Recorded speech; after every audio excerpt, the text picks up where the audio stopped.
So what happens over many years of having things triggered and having distress recordings be added to again and again makes it so that you're more likely to get triggered and you stay upset for longer periods of time. And it becomes like a syndrome where less and less parts of life are comfortable. And people talk about this by saying, oh, that person is closed-minded, or they're just very shut down. It's because the distress has been building and building and is taking more and more of the free available space in their consciousness. I remember when I was a child and we'd go to have family gatherings and we had my grandparents there, and we all had to be really careful about what we were talking about. Pretty much all we could talk about was the weather and the food that we were eating. Everything else would start triggering somebody and become a contentious topic of conversation.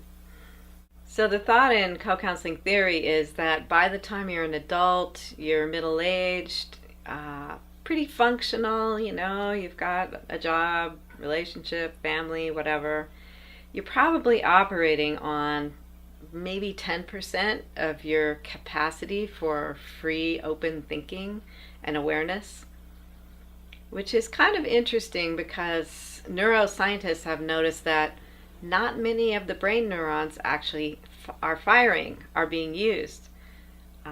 And it makes you wonder why not. This theory might explain some of that. We really have a vast potential for intelligence and creativity and manifesting our own reality, being beautiful, big, and wonderful in the world, helping to shape our world. But most of us really operate in limited capacity because of the training we've had and because of the society we've been raised in and the pains that we're still carrying.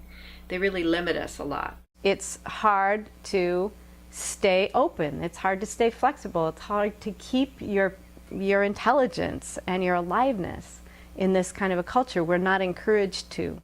We're encouraged to fit in, shut up, be quiet, follow the rules, go to your job, stand in line, do what you're supposed to do, and don't make a fuss. And don't have needs, raise your hand, all these things. This is what we're trained to do in school.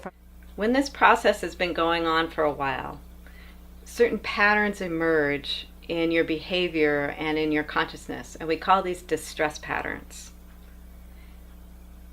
When a distress pattern is something that just emerges occasionally, for example, you go to the dentist and you get nervous, but you're not nervous all the time about dentists. You're only nervous when you go to the dentist. That's called an intermittent pattern. And those are the ones we can usually see. We can say, oh, I have an issue with dentists. I'm afraid of dogs, but I'm not walking around all day being afraid of dogs. I'm only afraid of dogs when I see a dog.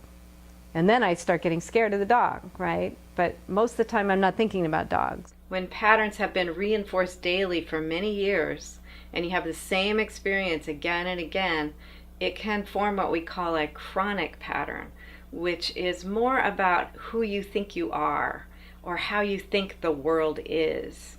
And they might be things like, I'm just not very lovable, I'm not very smart, I don't deserve love, the world isn't safe, things like that. Those are examples of chronic patterns, and they're more like how you view the whole world. It's like glasses that you look through. And it takes more work to work through chronic patterns. You have to spend more time on it, usually for years, picking apart your chronic patterns. But when you do crack apart a chronic pattern, your whole reality shifts and everything changes, and it's very exciting.